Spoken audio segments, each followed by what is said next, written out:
No, I didn't really have any preconceived notions of NASS. I'd never been to a music festival before, so this is all new to me, and there's a lot of people, as expected. I always wanted to go to Coachella when I was younger, and then I got older and I realized that, you know, you're surrounded by a lot of people, and that's not super ideal to me, but, you know, it's fun. It's actually great so far. We have like great accommodations and it's been fun.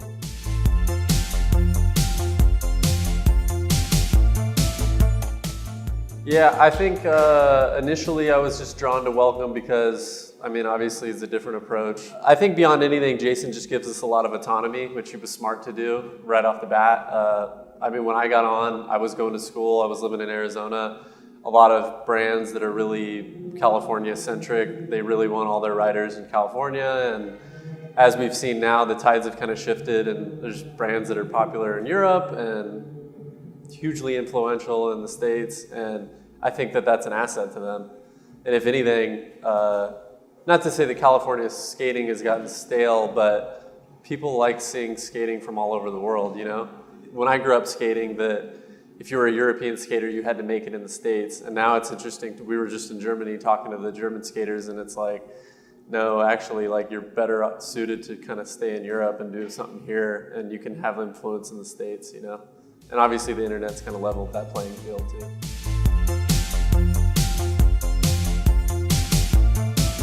I'm very thankful for the way things worked out. Again, I kind of wanted to do things at my own pace. I went to school, I wanted to graduate, I wanted to do things in Arizona. I don't know, I kind of wanted to work at my own pace and in the place that made me feel comfortable. And so I don't think I would have been able to adapt writing for the companies that I was writing for back then. And fortunately, around that time, skating also kind of changed, so it worked out for me. And, you know, I think Instagram and YouTube, all of the social media platforms, they kind of gave you an opportunity to produce content and stay relevant while not having to necessarily, you know, be in California, I guess.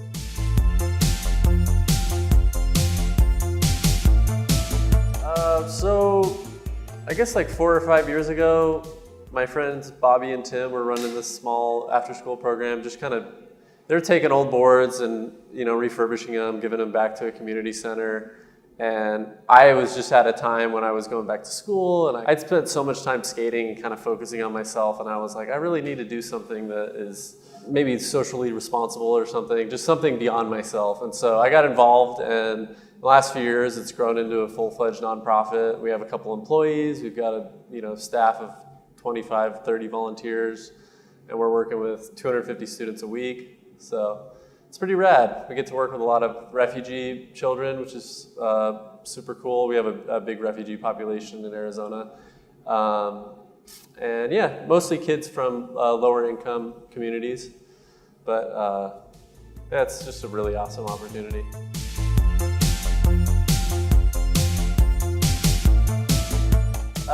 It was really important, yeah. I think that Pierre, in a lot of ways, kind of set a precedent in skating.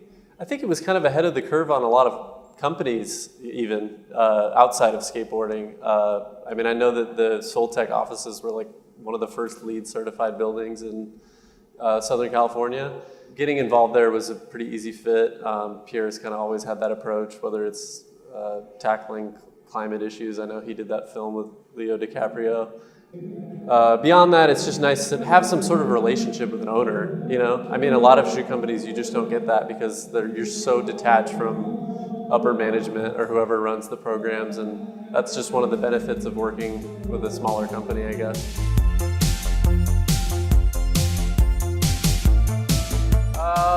Not super hands-on, but yeah, they let me have a lot of influence, and they kind of came to me and asked if I wanted to do a high top, or they were going to do a high top, and they wanted it to be, you know, introduce a whole line of vegan shoes, and I was like, oh, it's a perfect fit for me. Like, you know, beyond anything, that would be the most important element of the shoe. I really like the design of the shoe, and they let me bring on my friend Michael Warfel, who's an artist. He does all the work for Skate After School, and so we got to kind of collaborate on that process as well. So it's super rad. I was so pumped on how it all turned out.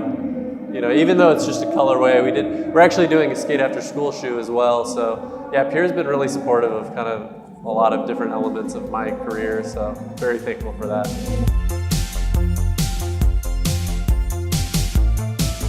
I was riding for Rasa Libre when I was living in San Francisco. And I think beyond anything, I was just most attracted to the kind of raw street skating vibe that he always brought to skating. So I grew up watching his part in Reel to Reel and all the other old Reel videos. But the brands that he was involved in, Rasa Libre, iPath, Reel, they kind of introduced me to raw street skating. And so that was the most attractive element for me. And then I think beyond that, like his whole aesthetic, kind of brings in all these different approaches and packages it for skateboarding, and I think that he was kind of ahead of the curve with that, you know? At least with iPath, I see that there's like a kind of hole in the market now without iPath. It's really odd. Let me just touch on like my relationship with those guys. Yeah, I mean, they like exposed me to a whole different side of skating that I, had never experienced before, and I'm super thankful for that. I got on iPath through my friend Matt Price, and then I was living a little bit with Jack Saback in New York at the time, and he's a good friend of mine and a mentor. I would say beyond Matt Field, Jack Saback is he was the one who introduced me to a lot of that stuff. Yeah, I learned a lot from those guys. Above anything, I feel like I learned from Fred, like, how gnarly being on the road for 15, 20 plus years is, and what it can do to you and your body, and it's crazy. It's taxing on you.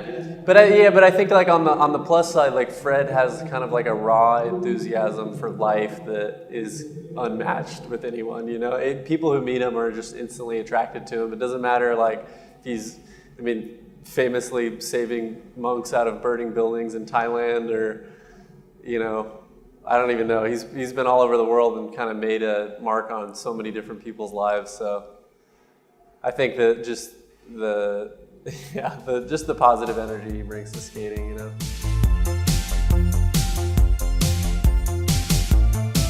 I just liked Welcome, and at that time, it was kind of like when brands like Polar, Palace, Welcome they were all just kind of interesting to a lot of people that were involved in skating, but it wasn't like, it's still at that time, because I was very much a part of like the establishment of skating, and it still seemed like there were kind of fringe brands. When I decided to go back to school, I had Chris Millick and a couple friends who rode for Welcome, and I was just like, oh, this seems like a good fit, and this is rad, and they're doing something interesting, and I don't want to do the whole move to California and ride for some big brand, and I didn't even know if I could at the time, and I was like, this seems like a great fit. Like, Jason's awesome, they're doing cool shit, and I just want to be involved and kind of see where this goes. And then somehow, just over the course of the next few years, it just seemed like not only Welcome, but just all of those brands kind of consumed skateboarding in a really rad way, and just shook everything up, So now it's like unreal to think about how different skateboarding is because of those brands,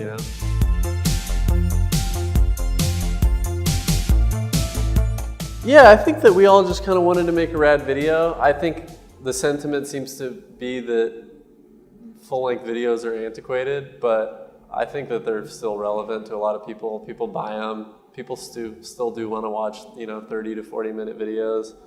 I think if anything, the constant onslaught of social media it wears on you, and you kind of crave like actually popping something into DVD player. Yeah, and I think that we had gone through some team changes, and so it was good to kind of like package everything and be like, hey, this is the new team, and we're actually like doing something. And that's the other thing with social media, it can be kind of hard to brand and package things, and it's just kind of like, oh, certain people get posted more because they post stuff, and other people don't really film videos on their phones, so you don't really see them as much. And unfortunately, unless you put out a full-length video, you kind of forget about those people.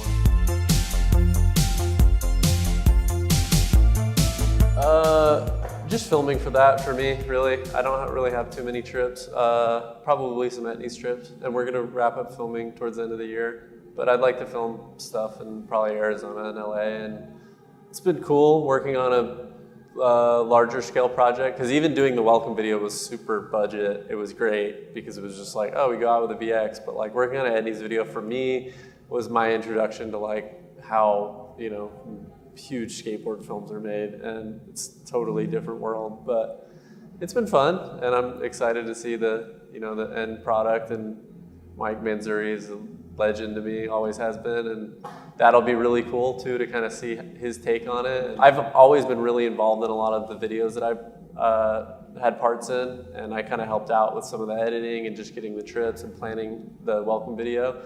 And for the Etnies video, it's nice to just kind of have a hands-off approach and just film stuff and see what gets used. I don't even really know what to expect. I'm sure that everyone will have really good parts. Joslyn will have a crazy part, and you know, hopefully it's rad and people like it. And again, I think that Etnies definitely could benefit from like putting out a full-length video. I don't think that there's been a lot of hype about it, and that's good.